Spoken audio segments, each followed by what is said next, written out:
Hi guys, welcome back to my channel. This is Pius Jagenda. Shoots can be really frightening and shoots can be scaring on different levels. When you're writing a script, there is that point when you're done with the script and then you feel like the script is not good enough. There is that point when you reach on set and then you feel the shoot is not going to work out. You're not going to be able to execute the ideas you have put on paper. There is that point on the shoot as you're shooting and you feel, are you doing the right thing?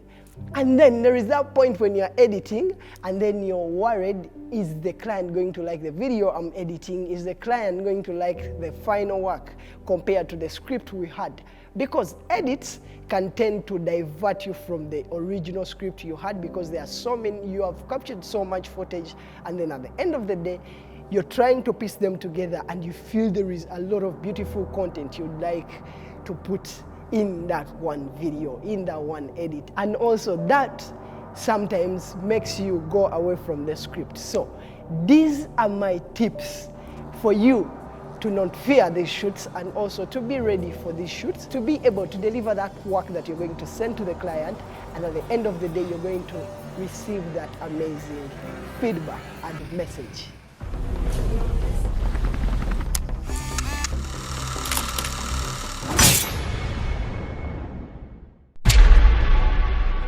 You need to start with research. You need to make research in line of the shoot you're having. Most times, if I'm having a documentary to shoot, I usually go online and I look at different documentaries on the same topic. I look at how other people really shoot their documentaries. And I'm able to note down some of the amazing ideas I like in those works. So, for you to be able to put out some amazing content on that shoot, you need to start with research. Because at the end of the day, research is going to help you get these amazing ideas, but also it is going to guide you in your creative process as you work on any shoot, even if it's a music video, even if it's a documentary, even if it's a photo shoot, even if it's a conference. Making research will help you so much. So, make research before you get to the set. This takes us to tip number 2. As you have finished making research about the documentary you're making, all the piece you're going to make, all the topic you're going to work with, you need to always look at the locations you're going to use. So many people really tend to underestimate visiting these locations, but you don't know how time-consuming it is for you to look for a place you're going to shoot from. You don't know how consuming it is and disappointing for you to get to the location you really have in mind and they tell you, no, you can't shoot from here.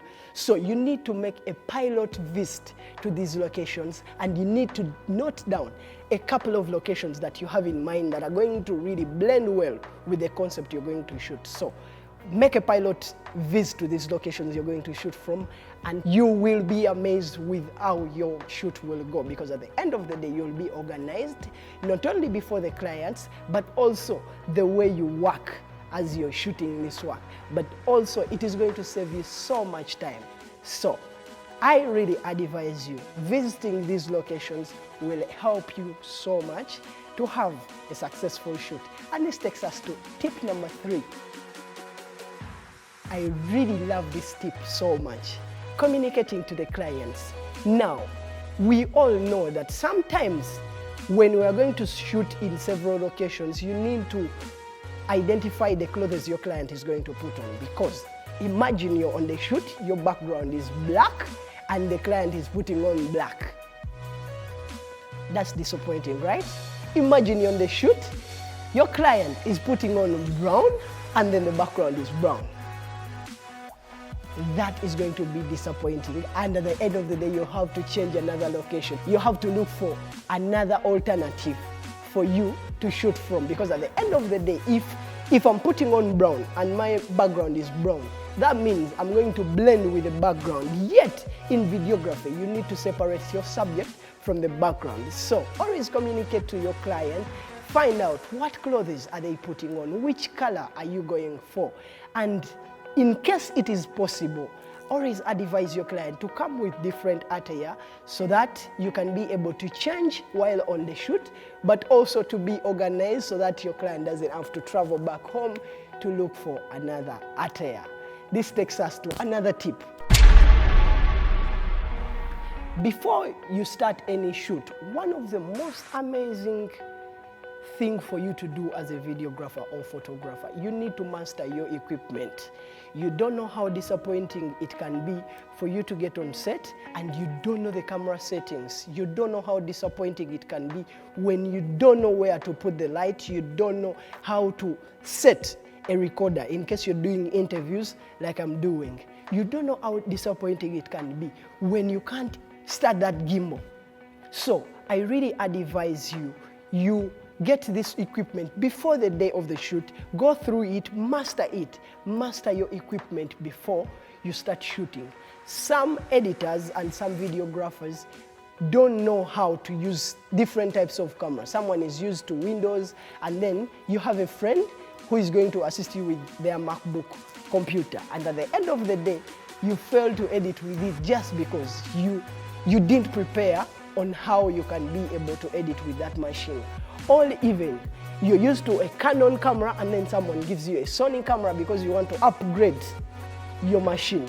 And at the end of the day at the shoot, you can't use this camera. Or even there are times when you want to use those good cinema cameras like Blackmagic and then someone brings it on set for you when you're just hiring it and you don't know how to use it. So I really advise you, before you get on that shoot, first master your tools so that at the end of the day, you don't follow the slogan that goes, a bad workman blames their tools. So you don't have to blame your tools. Understand how to play around with these gadgets, these tools, for you to be able to have a successful shoot and put out amazing results. This takes us to another tip to enable you perform well on your shoot and get away with the fears you usually get when you're having a shoot.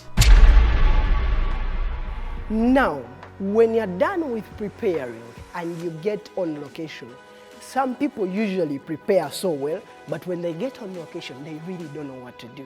I really advise you to tell a story.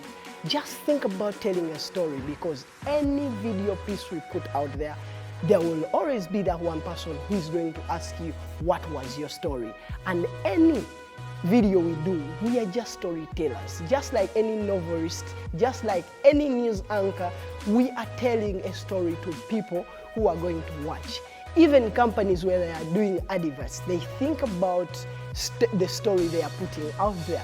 That is the reason as why at the end of the day, when companies are running several campaigns, they put out material that rhymes and communicates in line of the campaign. So always never forget what is the story you're having for this shoot, and always stick on that story. Shoot while you're telling a story. I come from a background of shooting events, but also shooting conferences and adverts.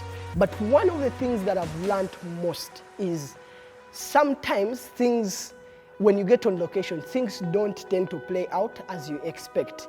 A climate will change, or even there will be that tool you wanted to use and it will not come. But what are you supposed to do?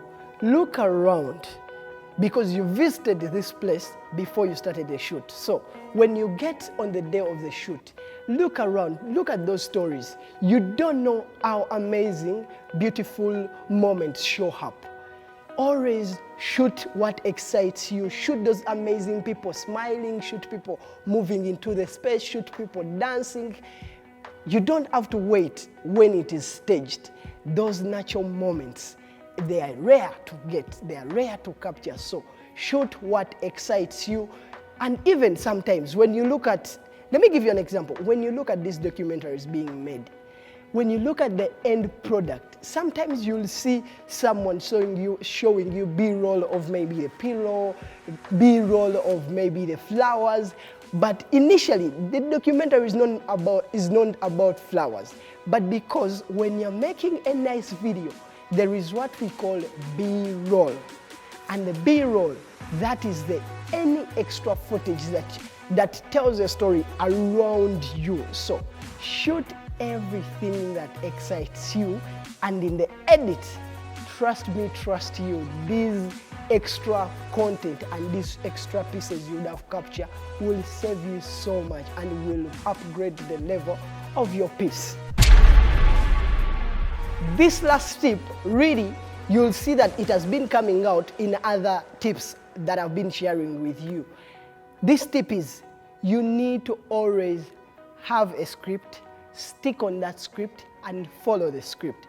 Despite of the fact that there will be other things you'd like to shoot out of the script, despite of the fact that there will be other amazing ideas the client will give you on shoot, or even another amazing idea you will get as you're trying to execute the shoot, you need to always first stick on the script.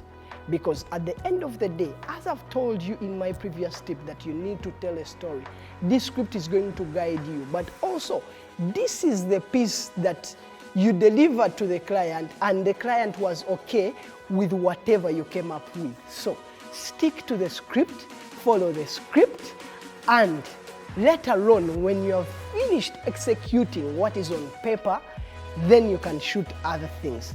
Thank you guys for being able to watch this long video and being able to follow since the beginning of this video. I really advise you, leave a comment below in case you have any suggestion or you have any communication you'd like passed to me. But also, if you feel you'd like to make it personal, feel free to go to my Instagram, feel free to go to my Twitter, and feel free to go to my Facebook, and then when you send that message, I will really fight so hard that I respond to you, and I will be able to make you proud or even help you as you're working on different shoots. My name is Pius Jagenda. Thank you for watching. See you in the next video. Bye. Bro, give me that. I'm not going to.